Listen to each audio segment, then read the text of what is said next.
What's up, my brothers from another mother? We have another reach request from one of our listeners in the audience. Let's hop straight into it. Anonymous made a donation, and he is a big fan. Appreciate all that I'm doing. He has a case of oneitis for a girl I recently dated. All right, well, I think we've talked about oneitis in the past, but it's always worth revisiting. I know a lot of guys get stuck and hung up on the one. So, a little bit of frame for the background here. He says, we've only dated for 3 months. Prior to dating her, I had inundated myself with red pill literature, especially the rational male, and was having solid success, just not with women, but my overall happiness. Well, that's what the red pill brings to you guys, the clarity of being able to navigate the world, not just the sexual marketplace with women, work, colleagues at work, money, the creation of wealth. Anyway, let's keep going. Met this girl in class, it seems, hit it off, started going steady. After about a month and a half of hooking up, we went monogamous, okay? Early stages of the relationship were fantastic. Never had been in such an easygoing relationship. We never fought. She never got jealous, and she could be a little clingy, but nothing out of the ordinary for a girl that's smitten with her man. Unfortunately for me, I took this as a sign to start doubting the red pill philosophy, and it had done him so well by that point. Okay, I figured that guys like Rollo had a sound theory, but in practice there are unicorns. Foolishly, I failed to realize that it was the application of what you and Rollo had taught me that made the relationship so solid in the first place. See, guys, that's an area that a lot of men fall back into after they've taken the red pill. They sometimes think, okay, I've taken the medicine, I think I understand things, let's just disconnect from it now and carry on with life. And you can't. One of the things I was actually just talking to a friend of mine about, we were on a call, is he's been married for about 15 years. You can't stop gaming your LTR, your girlfriend, your wife, your LTR, whatever it is. You just can't stop applying the red pill lens to it, because if it's what got you to where you're at, you have to keep going with it. You just can't default back to your old beta self, because that just doesn't work for women. Anyway, needless to say, slipped back to my prior sim self. Her attitude went completely 180, and we're no longer together. There's a lot of cringy behavior on my part. Okay, let's get into it. Looks like you got 3 points. Despite the relationship only lasting a short period of time, I'm still bothered by it and lose sleep over how things ended up. Through my reflection, I think there's 3 main reasons why I can't get over. I loved everything. Not a big deal. Okay, so thing 1. I think that she may have cheated on me or left me for another guy. You're probably right if that's what you suspect. Right around when I started becoming more emotionally invested into the relationship, I could tell that she was losing attraction, although I did not have the balls to admit it to myself. It was also around the time that she started talking to about another guy she was friends with in school. I didn't think anything of it until one morning before she came out to meet him for a group project. She accused me of being jealous of him when all I did was ask what they would be doing that day. It depends how you ask. If she's like, hey, I'm going out with Bob to work on this project for a school class, all right, that's fine. That's all. I mean, that's really all you need to know. If she's gonna do anything, she's gonna do it, right? I don't think that probing questions are gonna serve a man any good, if I'm being honest. If she just says, hey, I'm heading out today, and you say, well, what are you up to? Going out with Bob to work on a project. You're just gonna leave it at that. All right. See you later on. We're on for 8 o'clock tonight, whatever. I'll see you then, sort of thing. It is what it is, right? You maintaining the frame and you being confident is going to be a turn on for her. She's going to want to return to you while she's with, hopefully, the beta. And you're the alpha in the equation. But I think you probably flipped the switch when you said you did a 180. Okay, anyway, being jealous. After that, she would bring him up frequently, even in conversation. She would clearly try to get me jealous by telling me how much of a pimp he was. And all of the girls that he hooked up with, after we broke up, anytime we would hang out after, like, guys, when you break up with a girl, there's no point in, still reconnecting, right? I mean, let the water flow under the bridge and go and call it a day and move on, Some guys burn bridges, some guys blow them up. Often the brightest light comes from that bridge burning, which shines the past to the future. So continuing to hang out with an ex after you've severed ties, I discourage it. Just move on, honestly. I mean, if you come from an abundance mindset and you're spinning plates, you're not going to have a problem moving on. Anyway, the worst part is the guy is not attractive. So she says he's a pimp. He's not attractive. at all. It honestly makes me feel like a piece of shit that I got left for that guy. I'm starting to let go of it because part of me doesn't want to accept that I fell victim to female hypergamy. Any advice getting over these feelings of inadequacy? You need to go back down the red pill road, my brother. Number one. So the answer to your question there is, if you are hung up over this girl with the Oneitis and she broke up with you, she's talking about pimp juice and her maybe getting it on with him.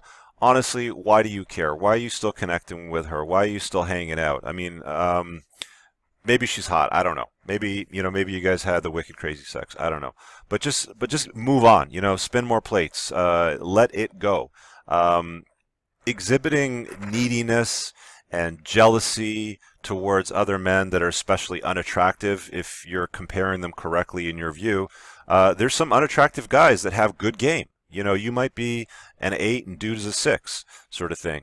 But if he's got wicked game, he can bring him up to a 9 or a 10, right?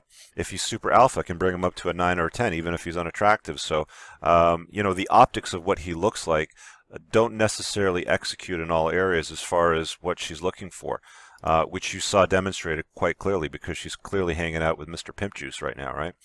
Anyway, number 2. Haven't forgiven myself for the obvious mistakes I've made, and I still get angry at myself now.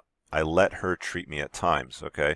Rollo has mentioned several times that red pill men are more commonly angry at themselves than they are women in general. As you like to say, the chick had more red flags at a Chinese communist parade. All right. 1. Prior divorce. 2. Multiple relationships with abusive men, including her ex-husband. Prior history of mental illness, including what I suspected was anorexia. 4. Not a nice word to say about any of her exes, despite maintaining contact with many of them. That's always a red flag, guys. Whenever you see that, that's always a big red flag. 5. She would get angry when I would leave her apartment. I'll spare you the details, but there were obvious red flags, many of which I took note of but forgot about in light of the crazy sex we had had. Okay. I was so easily baited back into the blue pill after I made so much progress that I had a long enough to. After we broke up, I maintained contact and repeatedly tried to arrange. Why are you trying to arrange hangouts with this chick if you're done, dude? After we broke up, I maintained contact and repeatedly tried to arrange. That's never going to work. That's always going to fail you. Instead of just moving on, I took bad advice from blue-pilled friends who told me to just keep her around as an option. Fuck, man.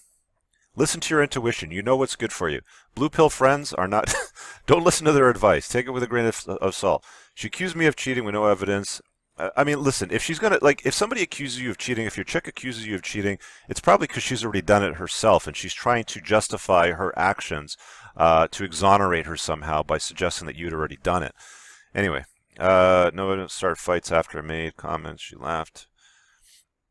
I told her my doctor told me I had depression. Why would you tell her that shit, dude? I never let her get me angry. Also failed.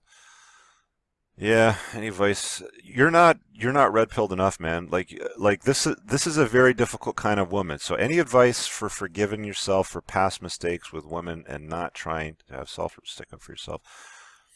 If you shared a similar story experience, if you have one, it would really help. Okay, well, let me share a experience. Dated this woman. Had an argument with her over her obnoxious asshole kids. She marches out because she doesn't want to accept the reality that there's some things that she needs to take ownership for. She goes out that night with her girlfriend, fucks some dude in a bar, spends the night with him. And I had the same feeling. So number 2, yes, I've been there, done it, got a t-shirt.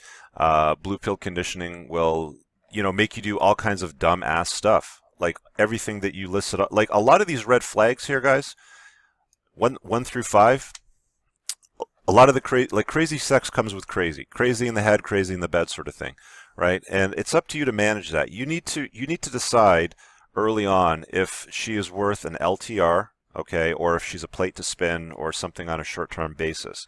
Based on what you've described here, this is short-term basis, woman, and you should have spotted that, made mental note of it, and just kept her as plate rotation, for example. But getting into a relationship with somebody that's got these issues here, and your conditioning that you have entering in it, it's bound to fail. I'm actually surprised it even lasted 3 months, to be honest with you. So similar experience, you'll just have to update your beliefs. I'll say it again. Let's go full screen so you can see my big ass hands do this with my fat head on the screen. We have a belief system. tilt this down a little bit. We have a belief system which is in our core. It is our intuition. It is what we use to make decisions with every day. We make those with our head. The choices that we make come from our beliefs in our head, which get us the results out in life. If you're getting shit results out of life, it's because your choices suck, which means you have to update your beliefs, your internal gut, your intuition, okay, who you are. And you've got some work to do on yourself if you want to get different results, because this will keep happening again. Number 3. Finally, she is super hot, probably a 9 out of 10 and great in bed. As much as I hate to admit it, part of me thinks I never get somebody as hot. Yeah, get rid of that thinking, dude. What makes this worse is that my friends who love giving bad advice, why do you keep listening to your friends if you know they give you shit advice? Tell me I should keep her around for that reason. This is a scarcity mentality. Exactly. Exactly. You know the answer to this one already. But the reason it resonates with me so much is because it's what part of me wants to hear. Okay, so you want to hear this shit. The lie that you're telling yourself. I think I've told you this, on the channel, guys, before. Human beings are masters of 2 things. Number 1, complicating the shit out of their lives. Number 2, justifying why they do it. Guys, if there's one piece of advice you can take out of this video, it's that.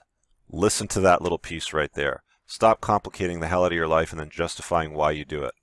Anyway, Scarcity Mentality 101 resonates with me is because a big part of me wants to hear it, not what I want to hear. It's been it's been 3 months since the breakup. I have been with 4 other women. It's all good looking, but honestly not quite as hot as her.